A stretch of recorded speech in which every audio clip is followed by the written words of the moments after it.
আপনি যত বড় পাপী হন, আপনি যতই অন্যায় করেন না কেন, আল্লাহর রহমতের দরিয়া, আল্লাহর রহমতের দরজা আপনার জন্য খোলা আছে না নেই?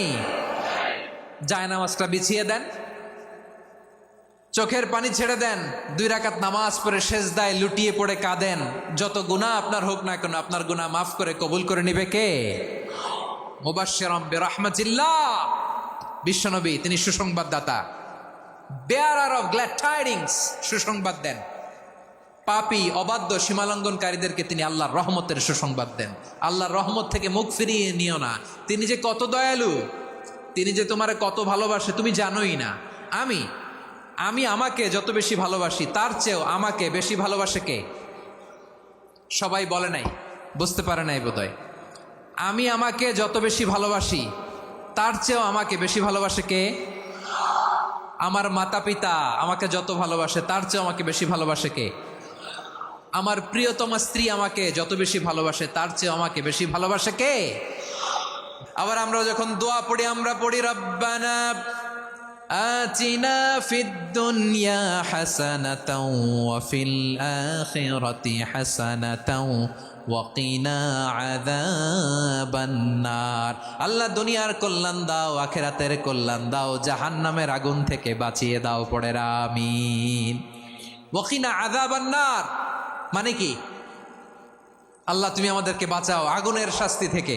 এটা বিশ্বনবীর সবচাইতে প্রিয় দোয়া ছিল। নবী যখন তাওয়াফ করতেন, প্রতিটা তাওয়াফে তিনি এই দোয়াটা পড়তেন। রুকনে ইয়ামানি থেকে হাজরে আসওয়াদে যখন তিনি যেতেন, এই দোয়াটা পড়তেন, রব্বানা আতিনা ফিদ দুনিয়া হাসানা ওয়া ফিল আখিরাতি হাসানা ওয়া কিনা আযাবান নার। আল্লাহ দুনিয়ার কল্যাণ দাও, আখিরাতের কল্যাণ দাও। আল্লাহ জাহান্নামের আগুনের শাস্তি থেকে তুমি আমাদেরকে বাঁচাও। আওয়াজ করে সবাই পড়ুন আমিন। জাহান্নামের অবস্থা এত ভয়ঙ্কর হবে, জাহান্নামের ভেতরে লক্ষ লক্ষ কোটি কোটি কাফির মুশরিককে দেওয়ার পরেও জাহান্নাম বলবে হালমিম মাজিদ, আরো আছে নাকি, আরো দাও। কোটি কোটি কাফেরের দল, মুশরিকের দল, সীমা লঙ্ঘনকারী দল, তাদেরকে যখন জাহান্নামে ফেলা হবে, বড় বড় পাথরখণ্ড জাহান্নামে ফেলা হবে, তারপরও জাহান্নাম বলবে হালমিম মাজিদ, আরো আছে নাকি, দাও, আরো দাও, আরো দাও। আমার ক্ষুধা নিবারণ হয় নাই। জাহান্নামে তো উত্তপ্ত হবে, জ্বলন্ত হবে, ভয়ঙ্কর হবে। জাহান্নামের এক অংশ আরেক অংশকে খেয়ে ফেলবে। আল্লাহু আকবার। ফেরেশতারাও টালমাটাল হয়ে যাবে। জাহান্নামের রক্ষী ফেরেশতারা কি করবে তারা নিজেরাও বুঝতে পারবে না। কোটি কোটি মুশরিক কাফেরদেরকে জাহান্নামে নিক্ষেপ করার পরেও জাহান্নাম ঠান্ডা হবে না, শান্ত হবে না, বলবে হাল মিম মাজিদ, আরো আছে নাকি, আরো দাও। তখন আল্লাহ তাআলার কুদরতি পা জাহান্নামের ভেতরে ঢুকিয়ে দিবেন। সুবহানাল্লাহ পড়তে পারলেন না মজা করে? কোনো কিছুতেই যখন জাহান্নামকে শান্ত করা যায় না, আল্লাহ তাআলা তার কুদরতি পা জাহান্নামে ঢুকিয়ে দিবেন। দেওয়ার সাথে সাথে জাহান্নাম থেকে আওয়াজ আসবে, কাত কাত বিইজ্জাতিকা ওয়া বিকদরিক, আল্লাহ বিইজ্জাতিকা ওয়া বিকারামিক, আল্লাহ আপনার ইজ্জতের কসম, যথেষ্ট হয়েছে, এনাফ এনাফ, আর লাগবে না। সুবহানাল্লাহ বলেন। ওই ভয়ঙ্কর জাহান্নামে আমরা যেতে চাই কেউ? আমরা সব সময় ওই জাহান্নাম থেকে আল্লাহর কাছে পানাহা চাই। আওয়াজ করে বলেন ঠিক কিনা? বিশ্বনবী সব সময় আল্লাহর কাছে আল্লাহর জান্নাত চাইতেন, আল্লাহর জাহান্নাম থেকে পানাহা চাইতেন। তিনি বলতেন আল্লাহুম্মা ইন্না নাসআলুকাল জান্নাতা ওয়া নাউযু বিকা মিনান নার। আল্লাহ তোমার কাছে জান্নাত চাই, তোমার জাহান্নাম থেকে পানাহা চাই। বিশ্বনবী সাল্লাল্লাহু আলাইহি ইসলামের জীবনী, ওনার বায়োগ্রাফি নিয়ে কথা বলাটা দুষ্কর, কারণ এটার কোনো শেষ নাই, কুল নাই, কিনারা নাই, বিয়ন্ডলেস, বাউন্ডলেস, বটমলেস। সুবহানাল্লাহ বলেন। কারণ তিনি তো এমন নবী যিনি হ্যাঁ বললে এটা শরীয়তে হালাল হয়ে যায়। নবীর মুখ দিয়ে যদি বেরোয় হ্যাঁ, নাম, ইয়েস, তাহলে এটা হালাল, ঠিক কিনা বলেন? এ নবীর মুখ দিয়ে যদি না বের হয় যে না, নো, তাহলে এটা শরীয়তে হারাম হয়ে যায়। কেমন নবী আমরা পেয়েছি, যিনি হ্যাঁ বললে হালাল, না বললে হারাম, যিনি সাব্বাবা, এই আঙ্গুলি উপরের দিকে উঁচু করলে চাঁদ ভেঙে 2 টুকরা হয়ে যায়, যে নবী জমিন থেকে পা উঁচু করলে আল্লাহর আরশে মেরাজে চলে যায়, এমন নবীর উম্মত আমরা হয়েছি। যে নবীকে বাদ দিলে কোরআন বোঝা যায় না, কারণ এ নবীর উপরই কোরআন নাজিল করেছে কে? এ নবীকে বাদ দিলে হাদিস বোঝা যায় না, কারণ হাদিস তো এ নবীর মুখনিসৃত পবিত্র বাণী। সুবহানাল্লাহ পড়েন। এ নবীকে বাদ দিলে জান্নাত চিনা যায় না। কারণ জান্নাত তিনি চাক্ষুষ দেখে এসে আমাদেরকে মেরাজ শেষে বর্ণনা করে শুনিয়েছেন। এ নবীকে বাদ দিলে জাহান্নাম চেনা যায় না।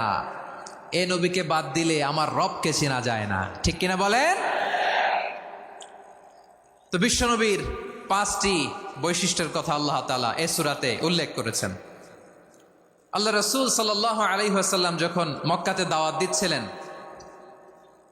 মক্কার কোরাইশরা নানাভাবে বিষ্ণু ঈসা ইসলামকে কষ্ট দিচ্ছিল, নানাভাবে ট্যাগিং করছিল, মিথ্যা অপবাদ দিচ্ছিল। কখনো কখনো তারা বিশ্বনবীকে বলছিল মিথ্যাবাদী, কাযযাব।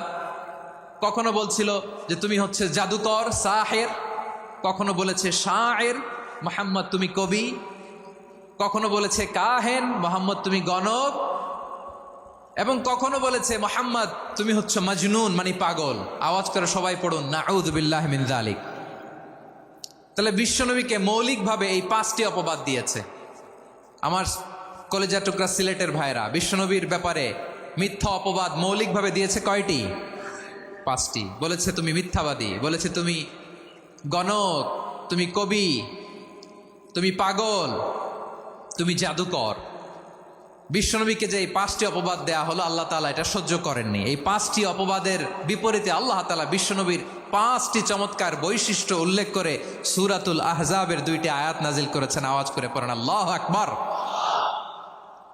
5টি চমৎকার বৈশিষ্ট্য সূরাতুল আহজাবের ভেতরে রব্বুল আলামিন উল্লেখ করে আমাদেরকে জানিয়ে দিচ্ছেন, ইয়া আইয়ুহান নাবিয়্যু ইন্না আরসালনাকা শাহিদান ওয়া মুবাশশিরান ওয়া নাযীরা ওয়া দাঈয়ান ইলাল্লাহি বিইذনিহি ওয়া সিরাজাম মুনীরা।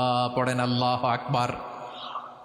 রব্বুল আলামিন ডেকে বলেন, ও নবী, নিশ্চয় আমি আপনাকে সাক্ষ্যদাতা রূপে প্রেরণ করেছি, সুসংবাদদাতা রূপে প্রেরণ করেছি, সতর্ককারী রূপে প্রেরণ করেছি, আল্লাহর দিকে আহ্বানকারী রূপে প্রেরণ করেছি, আর আলো দানকারী চেরাগ রূপে, প্রদীপ রূপে প্রেরণ করেছি। পড়েন সুবহানাল্লাহ।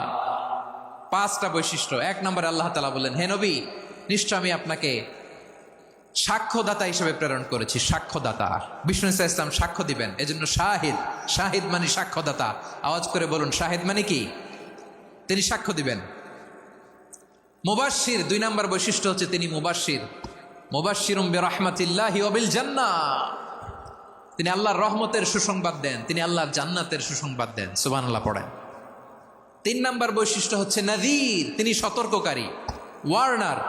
তিনি সাবধান করতে এসেছেন, রিমাইন্ডার দিতে এসেছেন যে আল্লাহর পথে যদি না চলো, শিরকি কাজ যদি না থামাও, তাহলে এমন আযাব আসবে আল্লাহর পাকড়াও থেকে তুমি বাঁচতে পারবে না। তিনি নাযীর।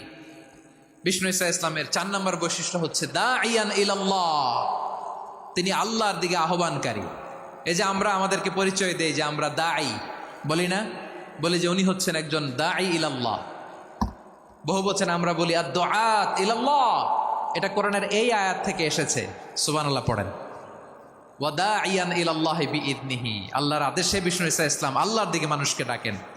এবং বিষ্ণু ঈসা ইসলামের 5 নম্বর বৈশিষ্ট্য হচ্ছে সিরাজাম মুনীরা, আলো দানকারী প্রদীপ, আলোকদীপ্ত প্রদীপ, যে আলো দিয়ে তিনি গোটা বিশ্বকে আলোকিত করেছেন। আওয়াজ করে পড়েন আল্লাহু আকবার। তাহলে মোট 5টি বৈশিষ্ট্য নিয়ে আমরা কথা বলবো বিশ্বনবীর। আওয়াজ করে বলুন কয়টি? 1 নম্বরে হচ্ছে শাহিদ, বিশ্বনবী সাক্ষী দিবেন। কি দিবেন? He will be witness for all prophets and for us. তিনি নবীদের উপরও সাক্ষী দিবেন, আবার উম্মতের উপরও সাক্ষী দিবেন। সুবহানাল্লাহ পড়েন। কিয়ামতের দিন আল্লাহ তাআলা প্রত্যেক নবীকে জিজ্ঞেস করবেন যে তুমি কি তোমার উম্মতের কাছে আমি যা যা পৌঁছাতে বলেছিলাম পৌঁছিয়েছ? নবীরা বলবে আল্লাহ আমি পৌঁছিয়েছি। নবীদের কথা ঠিক কিনা, সত্য কিনা, এর সপক্ষে তখন বিশ্বনবী সাক্ষী দিবেন। সুবহানাল্লাহ পড়েন। এজন্য রব্বুল আলামিন বলেন, ফাকাইফা ইযা জি'না মিন কুল্লি উম্মাতিন বিশাহীদিন ওয়া জি'না বিকা আলা হাউলাই শাহীদা। তখন কেমন হবে যখন